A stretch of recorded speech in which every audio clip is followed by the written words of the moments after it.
Oi pessoal, tudo bem? Hoje vamos tratar do crime de roubo, artigo 157 do Código Penal. Estamos mais uma vez diante de um dos crimes contra o patrimônio. Então, o objeto jurídico do crime de roubo é o patrimônio. Indiretamente, o roubo também protege a integridade física, porque eu tenho aqui a aplicação, veremos daqui a pouquinho, de violência ou grave ameaça à pessoa. Então, a principal proteção é o patrimônio, indiretamente também a integridade física e até de certo ponto a vida, quando eu falo em latrocínio. Bom, o roubo, gente, ele tem similitudes com o crime de furto. Ele é parecido com o crime de furto em alguns aspectos e diferente, obviamente, em outros aspectos, tá? O que é parecido é o seguinte: é um crime patrimonial. O verbo desse crime é o subtrair, ou seja, aquela ideia de pegar para si. Então quem rouba pega para si. Então é muito parecido nesse ponto com o crime de furto. Da mesma forma, essa ideia de coisa alheia móvel. Então quem rouba também subtrai coisa alheia móvel, ou seja, algo que tenha valor patrimonial. Então quem não viu ainda, por favor, veja o vídeo lá do crime de furto, que vou entrar mais profundamente nisso aqui, tá? Então, para evitar repetições desnecessárias, volte lá no crime de furto, por favor, o vídeo 1 do crime de furto, tá? Então, coisa é o que tem valor patrimonial, alheia que pertence a terceiro, imóvel, claro, é aquilo que pode ser pegado, aquilo que pode ser subtraído. Então essa é a ideia do crime de furto. Eu vou subtrair coisa alheia móvel, e aí também temos aqui, da mesma forma que lá no furto, esse elemento subjetivo do tipo, a ideia de para si ou para outrem, ou seja, a ideia de assenhoramento da coisa, a ideia de ficar com a coisa para si. Então, nessa primeira tela aqui, tirando aqui o tipo penal, essa parte de baixo aqui é exatamente igual ao crime de furto. O que muda, gente? Muda o que está aqui em amarelo e que eu coloquei aqui destacadinho na próxima tela para ficar mais fácil de entender. Então, olha só. No roubo, diferentemente do furto, para que eu faça a subtração da coisa, eu vou ter que usar uma das três situações aqui, ou até mais de uma delas, tá? A primeira situação, eu vou utilizar a grave ameaça. Então, para subtrair a coisa, eu vou ameaçar gravemente a vítima e assim conseguir subtrair o bem.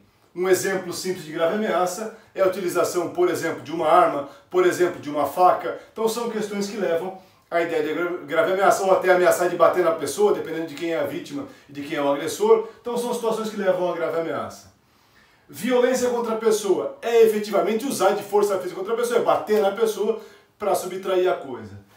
Esse último ponto aqui, quase todo mundo esquece quando fala de roubo, tá? A gente acaba esquecendo essa questão quando estuda, há muito tempo depois de estudar o roubo, que é a ideia de reduzir a vítima à impossibilidade de resistência. Isso também é roubo. Então, se de alguma forma eu impeço que a vítima possa resistir à minha ideia de subtração, eu também estou falando de roubo. Então eu posso dar alguns exemplos.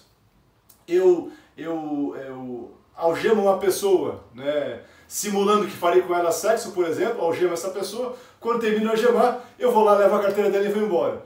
O que eu fiz aí?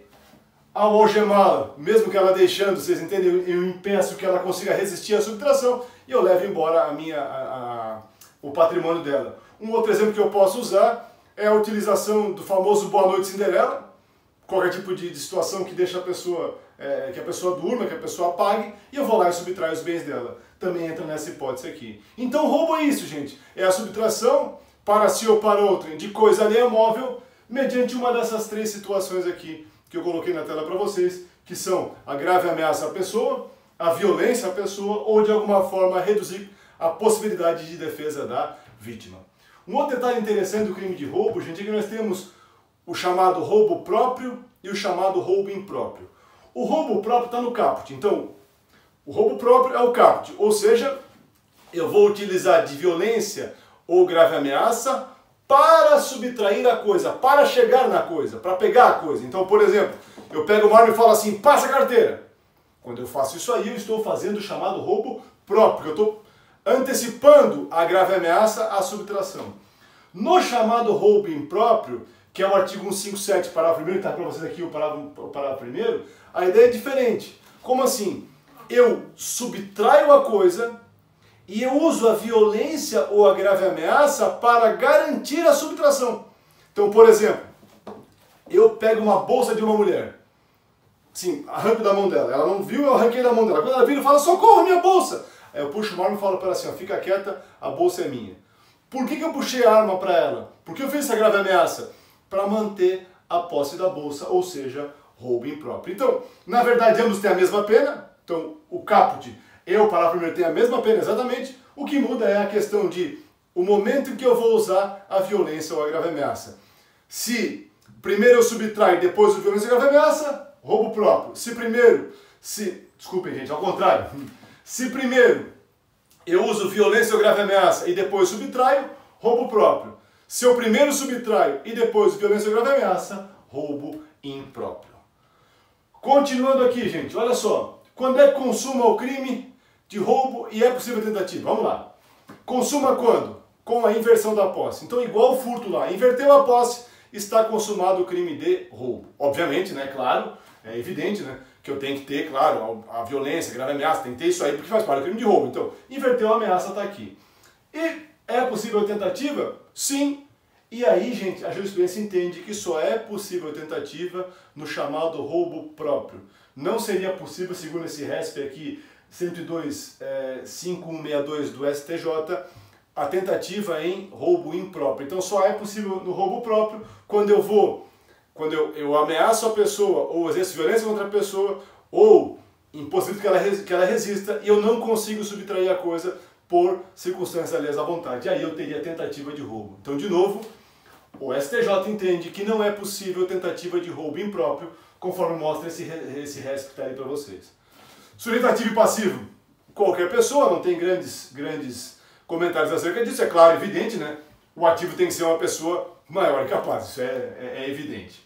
E agora, gente, temos agora algumas questões interessantes ligadas ao chamado roubo circunstanciado, tá? E aí nós tivemos algumas confusões aqui recentes nas alterações legislativas acerca desse parágrafo primeiro, desse inciso 1 do parágrafo 2º, que agora está revogado aqui, tá? Houve alguns equívocos do nosso legislador aí e que trouxeram alguns benefícios a alguns criminosos que certamente não era a intenção do nosso legislador, né? Então, olha só. O parágrafo 2 fala o seguinte: a pena é aumentada em 1/3. No inciso 1 aqui falava com uso de arma, só isso, uso de arma. E aí eu entendi aqui, quando falo em uso de arma, que seria tanto armas próprias como armas impróprias. O que são armas próprias? São aquelas que são criadas para ser armas.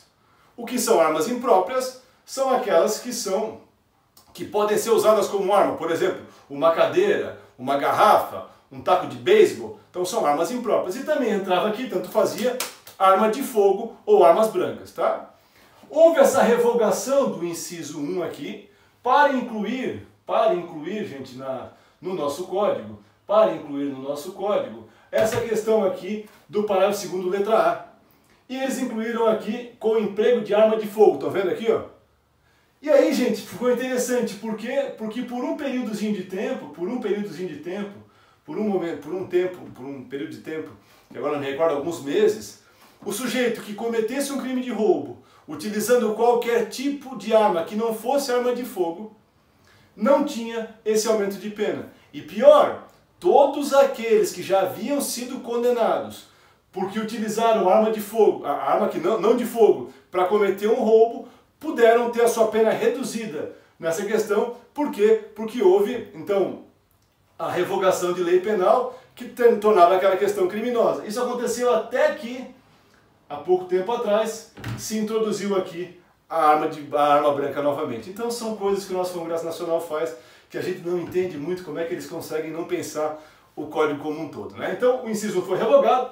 Inciso 2, quando é que a pena é aumentada?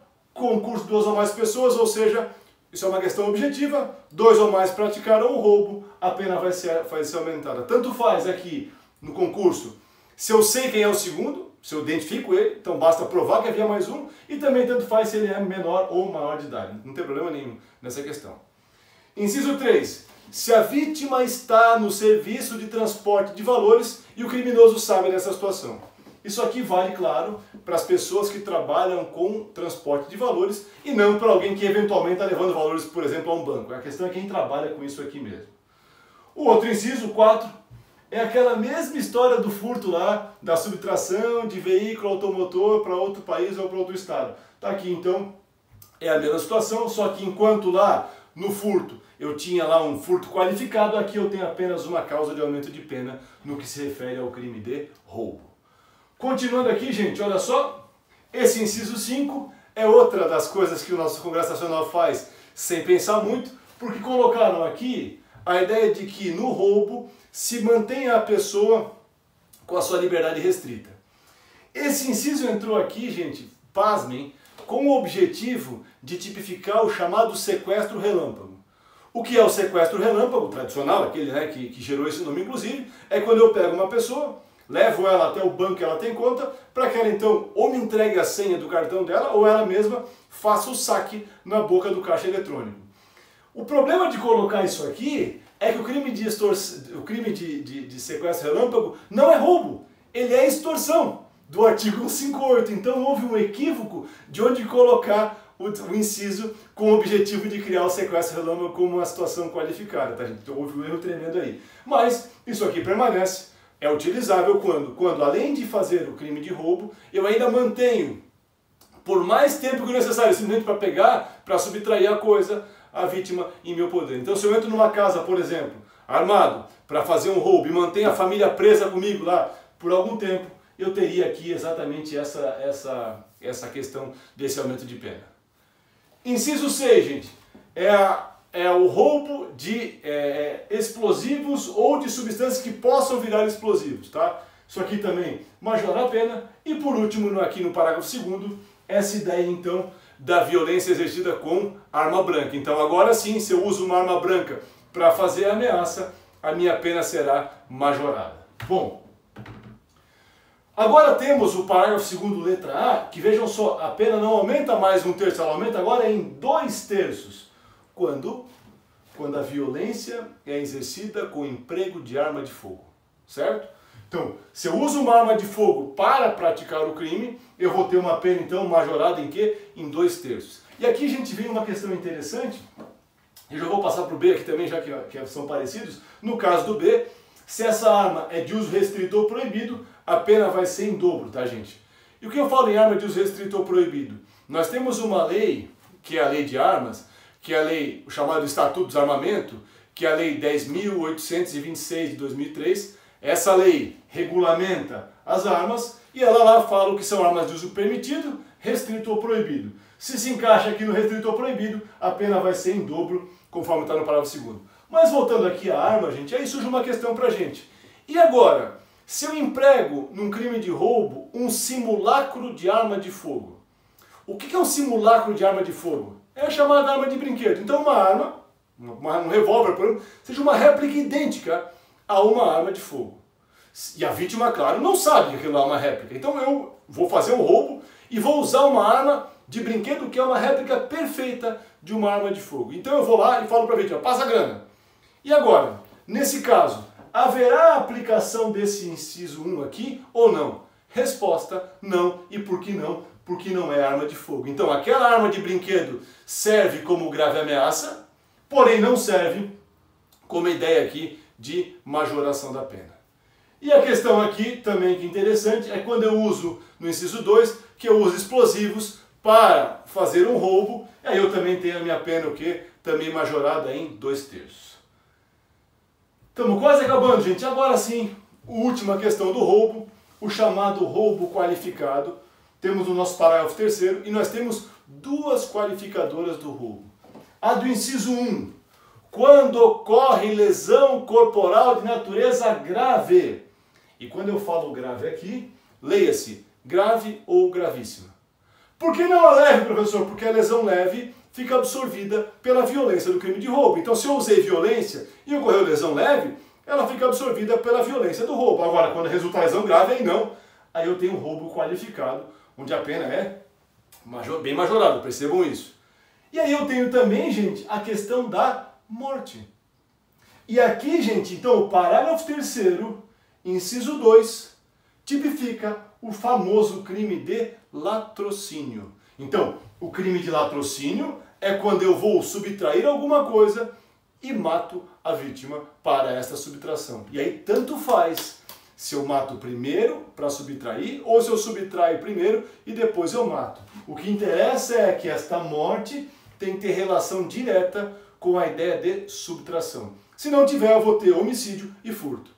Havendo essa conexão entre a intenção de matar e a subtração patrimonial, eu vou ter aqui o famoso latrocínio. Um detalhe muito importante, latrocínio não vai a júri, ele é julgado pelo juiz singular, certo?